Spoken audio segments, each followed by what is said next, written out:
Right CM Jagan పై దాడికి నిరసన వ్యక్తం చేస్తున్నారు అక్కడి ప్రజలు. సత్తెనపల్లి నుంచి మరింత సమాచారం మా ప్రతినిధి అశోక్ అందిస్తారు. అశోక్, సీఎం జగన్ కు వచ్చిన ప్రజాదరణ చూసి ఓర్వలేకే ఈ దారుణానికి పాల్పడ్డారని మనం క్లియర్ గా ఇక్కడ అర్థమైపోతుంది. ఎటువంటి అక్కడ నిరసన వ్యక్తం చేస్తున్న ప్రజలు అక్కడ ఏమంటున్నారు అసలు? ముఖ్యమంత్రి వైఎస్ జగన్మోహన్ రెడ్డిపై దాడిని నిరసిస్తూ సత్తెనపల్లిలో మంత్రి అంబటి రాంబాబు ఆధ్వర్యంలో పెద్ద ఎత్తున నిరసన ర్యాలీ జరుగుతుంది. పెద్ద ఎత్తున వైఎస్ఆర్ కాంగ్రెస్ పార్టీ నాయకులు పాల్గొన్నారు, కార్యకర్తలు పాల్గొన్నారు. అంబటి రాంబాబు అంతా ఉన్నారు. సార్, ఈ దాడిని ఏ రకంగా చూస్తారు? చాలా దురదృష్టకరం అండి. నిన్న జగన్మోహన్ రెడ్డి గారి మీద రాళ్ల దాడి చేసి ఆయన గాయపరిచినటువంటి సంఘటన నిజంగా చాలా బాధాకరమైనటువంటిది. ప్రజాస్వామ్యంలో ఇలాంటి సంఘటనలను ప్రజలందరూ ఖండించాలి, పార్టీలకు అతీతంగా కూడా ఖండించాలి. నేను మనవి చేస్తున్నా, గత కొంతకాలంగా చంద్రబాబు నాయుడు గారు, పవన్ కళ్యాణ్ గారు జగన్మోహన్ రెడ్డి గారి మీద చాలా ఆక్రోశాన్ని ప్రదర్శిస్తున్నారు, కోపాన్ని ప్రదర్శిస్తున్నారు. వాళ్ళందరూ కలిసినా ఈ రాష్ట్రంలో అధికారంలోకి రాలేమని, చిత్తుగా ఓడిపోతామని, సిద్ధం సభల తర్వాత అలాగే బస్సు యాత్ర తర్వాత వారికి అర్థమైన తర్వాత ప్రజల్ని రెచ్చగొట్టి జగన్మోహన్ రెడ్డి గారి మీద దాడులు చేసేటటువంటి కార్యక్రమం చేస్తున్నారనేది నా ఆరోపణ. దీనికి ఆధారాలు కూడా త్వరలో బయటపడతాయని కూడా నేను మనవి చేస్తున్నాను.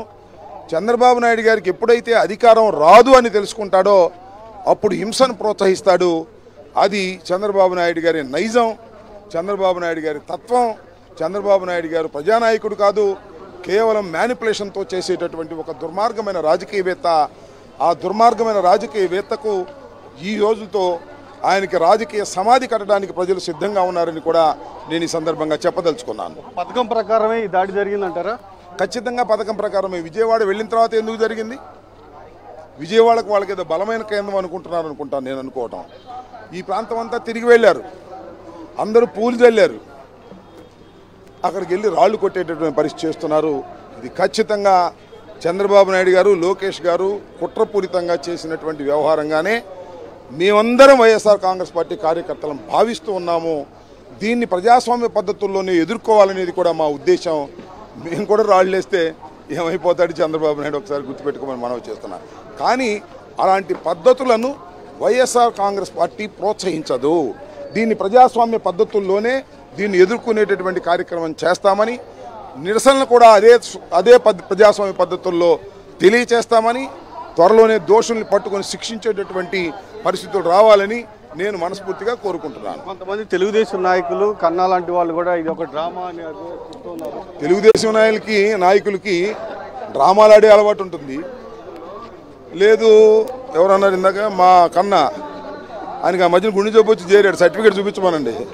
డ్రామాలు ఆడటం కన్నాకు అలవాటు, డ్రామాలు ఆడటం చంద్రబాబుకు అలవాటు. చంద్రబాబుని స్కామ్ కేసులో జైల్లో పడితే ఒళ్ళంతా దద్దులు వచ్చి పగిలిపోయాడని నా డ్రామాలు ఆడారు, గుండె జబ్బని డ్రామాలు ఆడారు. ఇలాంటి పిచ్చి డ్రామాలు ఆడేది ఆ చంద్రబాబు నాయుడికి, ఆ చంద్రబాబు నాయుడు వెంట ఉన్న కన్నా లక్ష్మణానికి, లేదా ఆయన వెంట ఉన్న అచ్చెం నాయుడికి ఈ డ్రామాలు ఆడే అలవాటు ఉంది తప్ప జగన్మోహన్ రెడ్డి గారు డ్రామాలు ఆడేటటువంటి మనిషి కాదు అనేది కూడా గుర్తుపెట్టుకోండి, రాష్ట్ర ప్రజలు అర్థం చేసుకోమని కూడా కోరుతూ ఉన్నా. అంటే ఈ గుంటూరు జిల్లాలో, ఉమ్మడి గుంటూరు జిల్లాలో, కృష్ణా జిల్లాలో అంత ప్రజాదరణ రాదు అని తెలుగుదేశం నాయకులు ఊహించారు. కానీ ఊహించిన దానికన్నా ఎక్కువ బస్సు యాత్రకు ఆదరణ వచ్చింది. ఇది ఒకరు పిలిస్తే వచ్చిన ప్రజాదరణ కాదండి. జగన్మోహన్ రెడ్డి గారి మీద ప్రేమతో ప్రజలు ఉన్నారనేది వ్యక్తమవుతున్నటువంటి సందర్భం.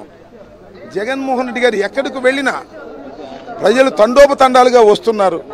పబ్లిక్ మీటింగ్స్కే కాదు, రోడ్ షోలకు కూడా వ్యాను దగ్గరకు వచ్చి అవ్వలు, తాతలు, విద్యార్థులు, మహిళలు, అందరూ యువకులు, అందరూ ప్రజలు కులాలకు అతీతంగా, ప్రాంతాలకు అతీతంగా అందరూ వచ్చేస్తున్నారు. వచ్చి ఆయన గుండెకు హత్తుకోవాలని చూస్తున్నారు.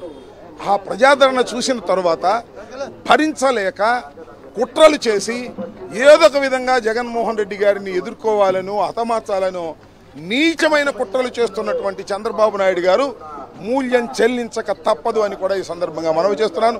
కృష్ణా, గుంటూరు జిల్లాలైన, ఈస్ట్ వెస్ట్ గోదావరి జిల్లాలైన, రాయలసీమ అయినా, కోనసీమైనా ఈ రాష్ట్రంలో ఏ గ్రామమైనా ఏ జిల్లా అయినా జగన్మోహన్ రెడ్డి గారిని ఆదరిస్తూనే ఉంటుంది. ఉండకొందికి ఇంకా ఆదరణ పెరుగుతుంది. రేపు 13వ పోలింగ్కి వెళ్ళేసరికి అద్భుతమైన ఆదరణ చూస్తారు. చూసి ఆశ్చర్యపోతారు చంద్రబాబు నాయుడు గారు, పవన్ కళ్యాణ్ గారు, లోకేష్ గారు అని కూడా ఈ సందర్భంగా నేను మనవి చేస్తున్నా. రాజకీయాల్లో ఇలాంటి దాడులను ఎలా చూస్తారు? చాలా దురదృష్టకరం. ఇలాంటి దాడుల్ని ప్రజాస్వామ్యవాదులందరూ ఖండించవలసిందే. ఇలాంటి దాడుల్ని ప్రోత్సహించే వాళ్ళని శిక్షించవలసిందే. కుట్రలు చేసేవారిని ప్రజాస్వామ్య పద్ధతుల్లో శిక్షించాలని మనస్ఫూర్తిగా కోరుకుంటున్నాం. కార్యకర్తలకు ఫైనల్గా ఏం చెప్తారు? అందరూ ఆవేదనతో ఉన్నారు. ఇది జరిగిన సంఘటన చాలా దురదృష్టకరమైన సంఘటన. ఓర్పుగా ఉండండి. ప్రజాస్వామ్యం ఇది. మనం కూడా రెచ్చిపోతే ఒక్క నిమిషం కూడా చాలదు.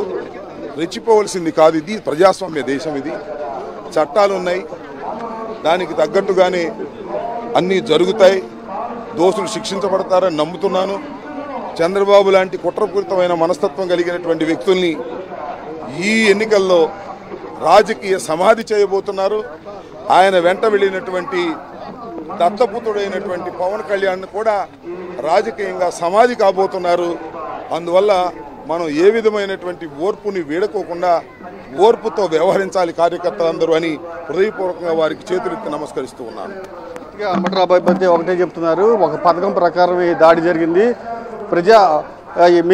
మేమంతా సిద్ధం. బస్సు యాత్రకు అద్భుతమైన స్పందన వస్తుంది ప్రజల నుంచి, అన్ని జిల్లాల నుంచి ఇదే స్పందన వస్తుంది. దీన్ని ఓరవలేక ఈ దాడికి పాల్పడ్డారని కూడా చెబుతున్నారు. కార్యకర్తలంతా సమన్వయం పాటించాలని కూడా చెప్తూ ఉన్నారు. Thank you Ashok.